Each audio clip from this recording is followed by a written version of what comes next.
at college. She said she wasn't going to church this morning because she was going to watch me live, so Hope, you better be online. We started last week a series entitled Life Hurts, but God Heals, and we're going to look for the next several weeks over just some of those hurts that we have experienced in our lives, and how God can ultimately bring healing to each of those. Last week, if you remember, we talked about the hurt of worthlessness, that sometimes we've had experiences or maybe even been told explicitly by people around us that we are worthless. And we saw last week that when we experience that it's not, you're not valuable because of who you are, you're valuable because of whose you are, that you belong to Jesus, and that is what makes you valuable, and you have much worth to God. Today we're going to, and as we walk through these over the next several weeks, you're going to see there's a lot of overlap in a lot of these hurts that we have in our life, that sometimes when we experience loss, we feel worthless, and when we feel worthless, that sometimes we experience hopelessness. And you're going to see a lot of overlap in all of these because for many of us, our hurts are all jumbled up in all of these things together. And today, we are talking about the hurt of loss. Maybe you've experienced loss. Maybe right now you're going through a loss in your life, and we're going to talk about how God can bring healing to the losses that you've experienced in your life. It happened several years ago. Cliff was coming back from a fishing trip, and he was driving down the interstate, and it was a great weekend of fishing. He had caught lots of fish, and it was a beautiful day. He was driving along, and he was thinking about all the fish that he had caught. He was thinking about all the fish stories he was going to tell when he got back home about the ones he didn't catch. And so he was just thinking about the great weekend, of course, getting back to see his family and his loved ones. And as he was driving down the interstate, he saw those familiar red and blue lights flashing behind him. And it was a police officer, so Cliff pulled his truck over to the side of the road. The police officer pulled over behind him, and the police officer came to the window, and Cliff rolled down the window and gave him his license, his registration. And the police officer said, I didn't pull you over for speeding or anything like that. I just pulled you over because you have a tail light that is broken. And Cliff said, really? What's going on? And so Cliff got out of the truck, they walked to the back of the truck, and the police officer showed him the broken tail light, and immediately Cliff just lost it. He was distraught, and he was almost crying, and the police officer said, well, Cliff, it's really not that bad. He said, I'm not giving you a ticket. It's only a broken taillight. It won't cost you much to get fixed. He said, no. He said, I want to know what happened to my trailer and boat. Right? Sometimes we experience things like that. Like we're going through life, and we're just kind of moving through life, and then all of a sudden, we experience this great loss, and sometimes it comes out of nowhere.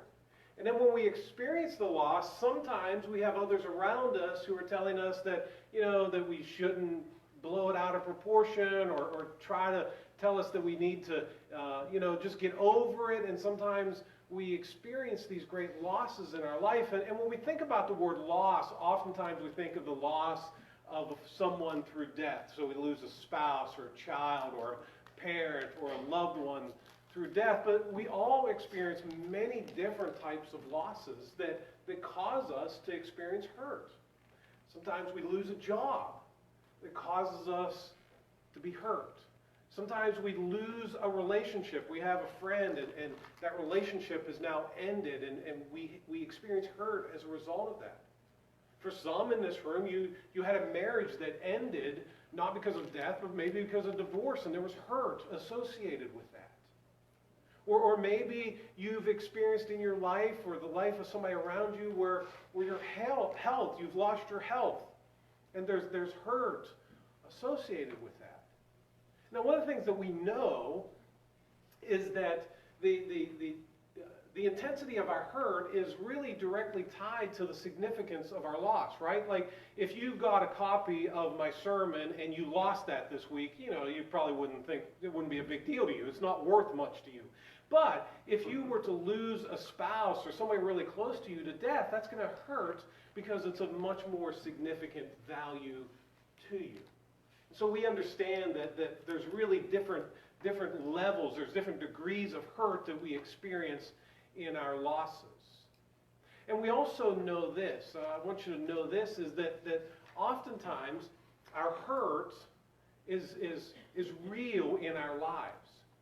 And it's something that we have to experience in our lives. And even though there are others around us who may have experienced a similar hurt.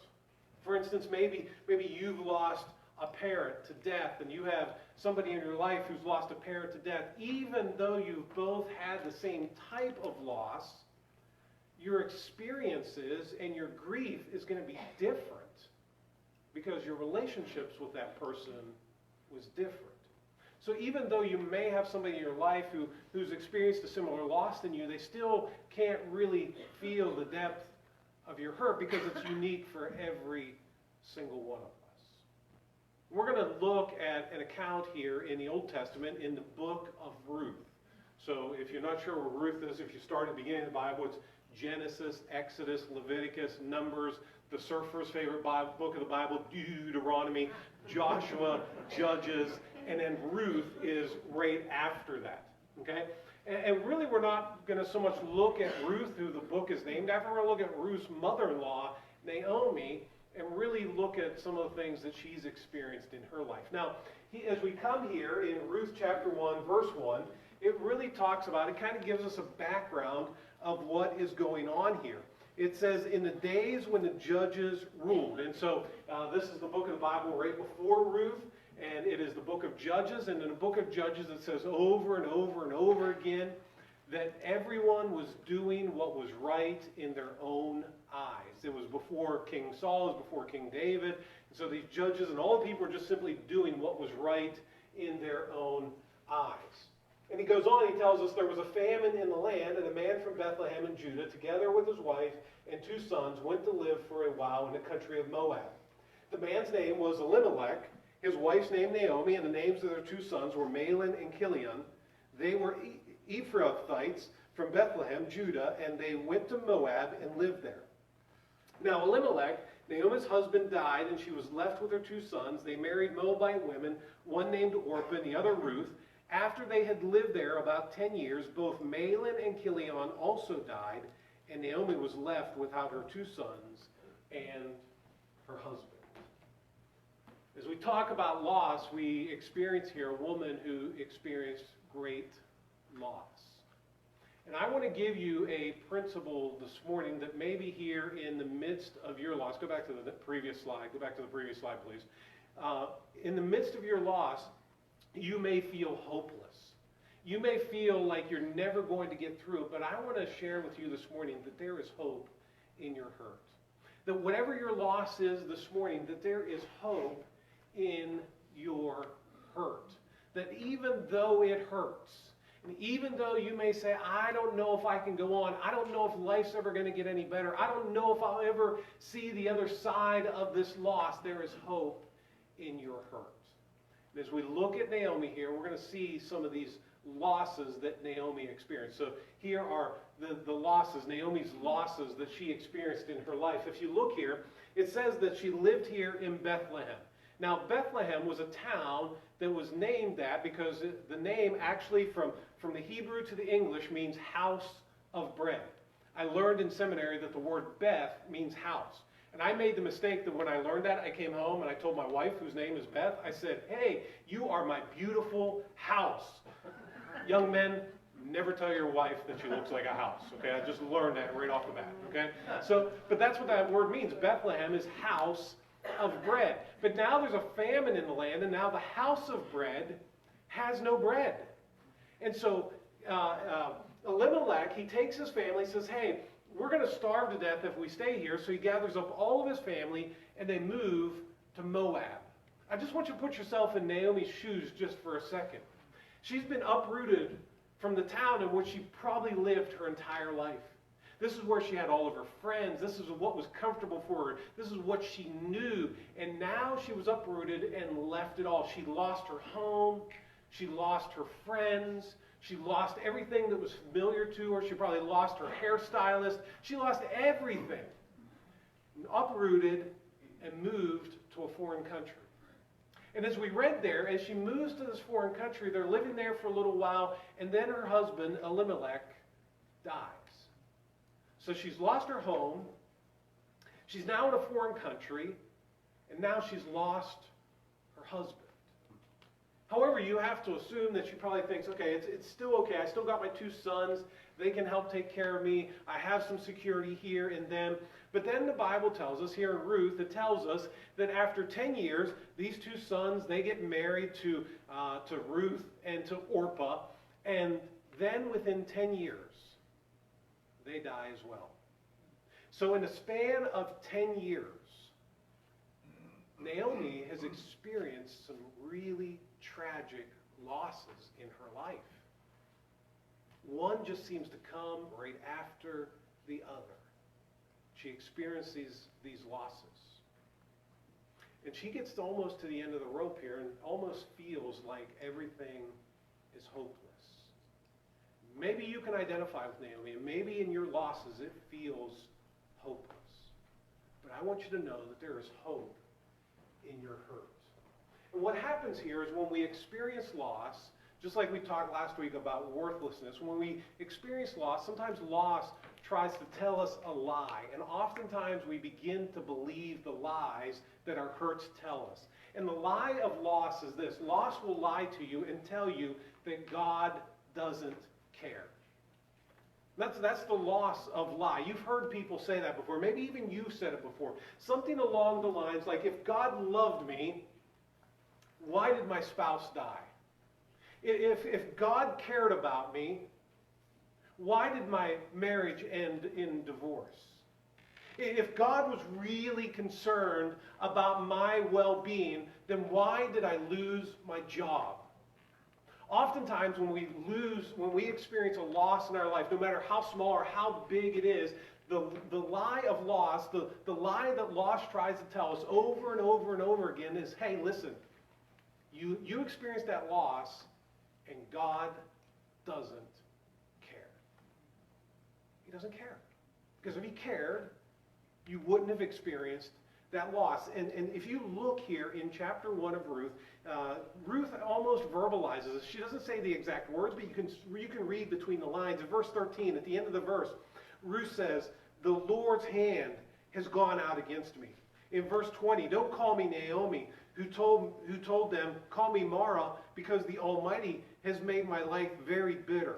I went away full, but the Lord has brought me back empty. Why call me Naomi? The Lord has afflicted me. The Almighty has brought misfortune upon me. You can sense the hopelessness that Naomi is experiencing, and she's saying, in essence, God doesn't care. If God cared, I wouldn't have lost all of these things. And that's the lie of loss. That when we are hurting, that the lie is repeated over and over again to us, God doesn't care. And when we begin to live this lie, it begins to live itself out, begins to manifest itself in a few different ways in our life. And that's what we're going to look at here for the next couple minutes, is how this manifested in Naomi's life, and how sometimes this lie, when we believe it, becomes manifested in our life. And the first way it manifests itself is the feeling of abandonment. This is the profile of loss. The first thing that she experiences is this feeling of abandonment. So she's in this foreign country. She's been there 10 years. Her husband has died. Her sons have died. And then if you pick it up in verse 6, when she heard in Moab that the Lord had come to the aid of his people by providing food for them, Naomi and her daughters-in-law prepared to return home from there. So she hears that things are turning up in the house of bread. It sounds like they have some bread again. And so she packs up everything, and her daughters-in-law go with her, and she begins to head back to Bethlehem. And as she's traveling back, her daughters-in-law go with her. Partway through the journey, she stops. And in verse 8, she says that Naomi said to her 2 daughters-in-law, go back, each of you, to your mother's home. May the Lord show kindness to you as you have shown your dead to me. May the Lord grant that each of you will find rest in the home of another husband. She kissed them, and they wept aloud and said to her, we will go back with you to your people. But Naomi said, return home, my daughters. Why would you come with me? Am I going to have any more sons who could become your husbands? Return home, my daughters. I am too old to have another husband. Even if I thought there was still hope for me, Even if I had a husband tonight and then gave birth to sons, would you wait until they grew up? Would you remain unmarried for them? No, my daughters, it is better for me than it is for you, because the Lord's hand has gone out against me. She says, in essence, she says, listen, God has treated me so badly. God doesn't care about me, that here I am, I'm all alone. She says the words, I have no hope. I have no hope of finding another husband. I have no hope of having children. I have no hope of having grandchildren. I have been abandoned. I've lost everybody, and even God himself has abandoned me. And that's what the lie of loss tells us, that you're all alone, that somehow God has overlooked you. A few years ago, when we were living in North Carolina, working at the school, they had after-school care for the kids, and our son Holden would oftentimes stay at the after-school care, and Beth would help with the volleyball team, and I was helping the coach with the cross-country team. And so one evening, he was in the after-school care, and I got done with cross-country practice. Volleyball practice had already ended, and Beth was already at home, and I was heading home. And I got halfway home, probably about 4 or 5 miles from the school, and Beth called, and she said, "Did you pick up Holden?" And I said, "Oh, no, I didn't." And so I turned around, I went back to the school, and there in the after-school care was just one student left, and that was my son Holden. And the after-school director said to me, she said, "Hey, I was just getting ready to call you because I thought you forgot your son." And Holden looked at me and he said, "Dad, how could you forget me?" And I thought in my mind, how could I ever forget Holden? Okay? Anyways.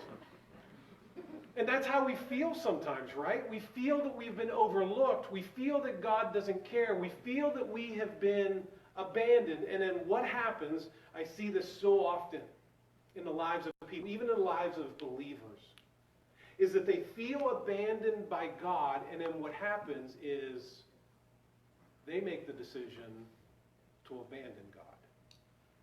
Right?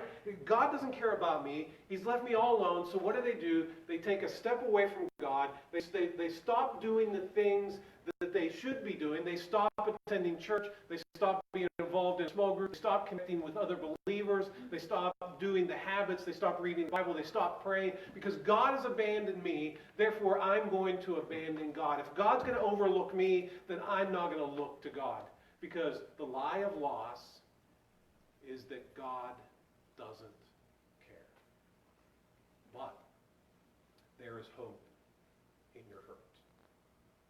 The next way this manifests itself is not just in the feeling of abandonment, but also we begin to experience bitterness. When we believe that God doesn't care, we begin to experience bitterness. So Naomi tries to get her daughters-in-law to go back. Orpah decides that she's going to go back, but Ruth, the Bible says, clings to her mother-in-law and says, "I'm going to go with you. Your people are going to be my people. Your God is going to be my God. Wherever you go, I'm going to go. I'm not going to leave you. I'm not going back. I'm going wherever you go. And the only thing that's going to separate us is death itself." And so Naomi and Ruth make this journey back to Bethlehem. And when they come into the town, well, we're picking up in verse 19. So the two women went on until they came to Bethlehem.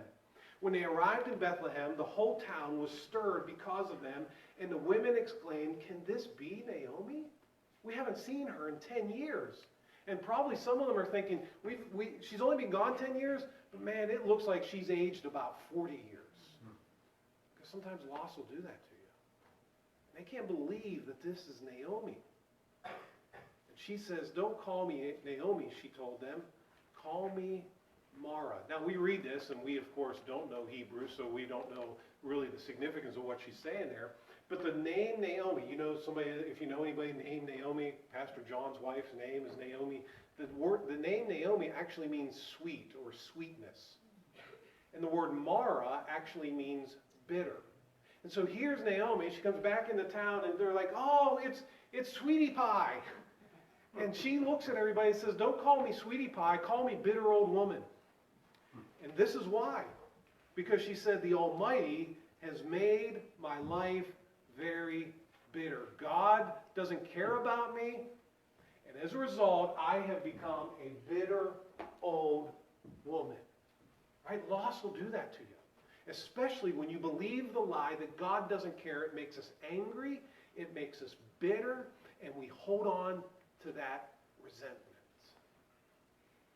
And oftentimes what we do is we bury it deep down inside. And one day, it's going to explode. It happened in 2008 at Odyssey Middle School in Central Florida. The Army Corps of Engineers were called to the middle school to help clean up. Not to clean up graffiti, not to clean up trash on the playground, but to clean up what was under the playground. As they were installing some new playground equipment, they found something that looked like a bomb. And so they called the Army Corps of Engineers. They came in and they discovered that, yes, it was a 20-pound undetonated bomb underground. And so they did some more digging around, and they actually uncovered 50 20-pound unexploded bombs under the elementary school. They discovered that the site of the school used to be a World War II bombing range. And so they found all these. They found a few rockets. They found a rocket launcher. And under there, they actually found a World War II era tank under the elementary school. And the principal said this. He said, I can't believe that we have all these innocent children right over top of something that could have just exploded at any minute. And that's what bitterness will do to us. We hold it all in, we become bitter and angry, and one day it is going to explode, and it's going to cause collateral damage to a lot of people in our lives.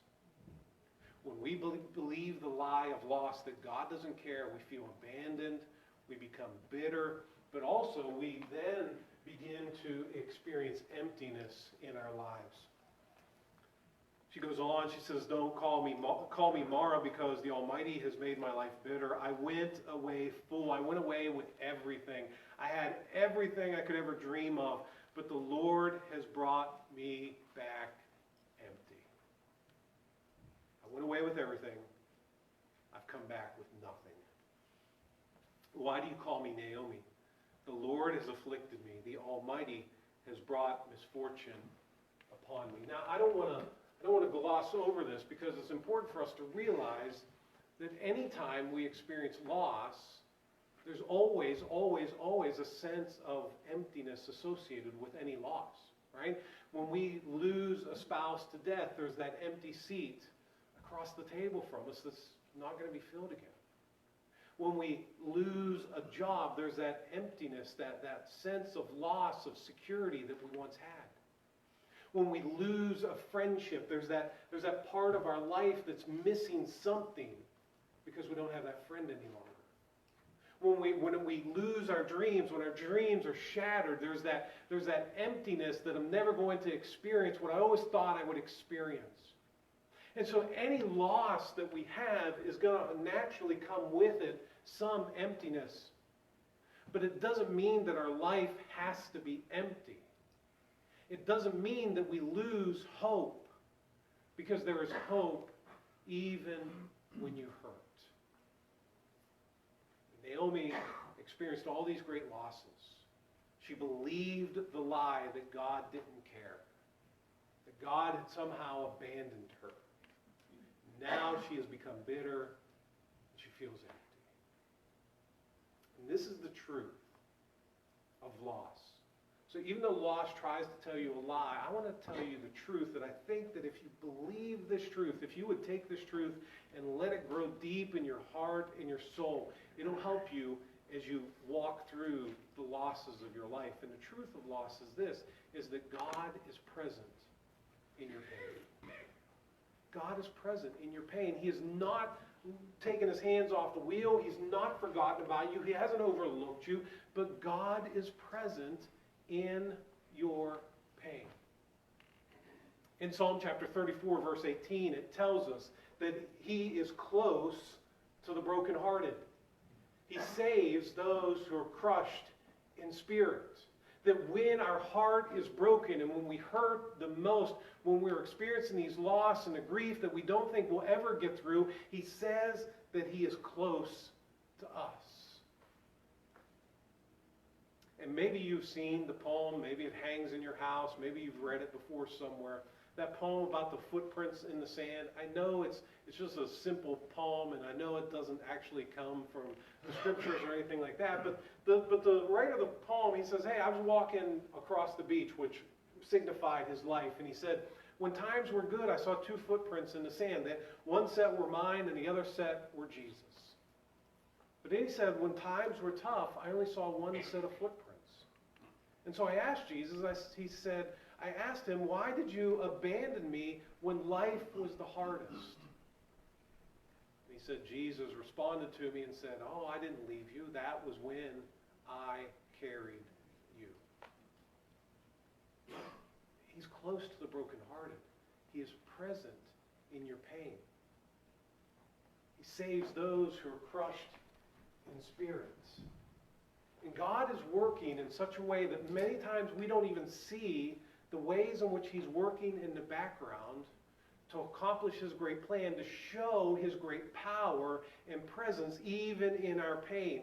And Naomi did not experience this until the very end of the book of Ruth. So if you just turn over just a couple pages to Ruth chapter 4, in verse 13, this is what it says. So what's happened here, it's almost like the greatest love story ever. Naomi's daughter-in-law Ruth finds Boaz. They fall in love. They get married. They have a child. And then in verse 13 of chapter 4, so Boaz took Ruth, and she became his wife. Then he went to her, and the Lord enabled her to conceive, and she gave birth to a son. The women said to Naomi, praise be to the Lord, who this day has not left you without a kinsman redeemer. May he become famous throughout Israel. He will renew your life and sustain you in your old age. For your daughter-in-law, who loves you and who is better to you than 7 sons, has given birth. Then Naomi took the child, laid him on her lap, and cared for him. The woman living there said, Naomi has a son. And they named him Obed. And then listen to what happens here. He, Obed, was the father of Jesse, the father of David. Even in the midst of her loss, there was hope. And there is life after loss.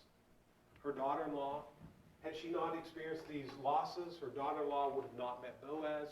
Boaz would not have given birth, or Boaz and Ruth would not have given birth to Obed, who was the father of Jesse, who was the father of David, who ultimately was the father of Jesus. There's life after loss. God is present in your pain. So as we think about this, there's a couple things I just want you to keep in mind as you think about going through your losses. The first thing is this, is you've just got to grieve your loss. You've got to grieve your loss. In order to get through it, you've got to go through it. A lot of times we experience loss and we treat loss like that old story, that old little song.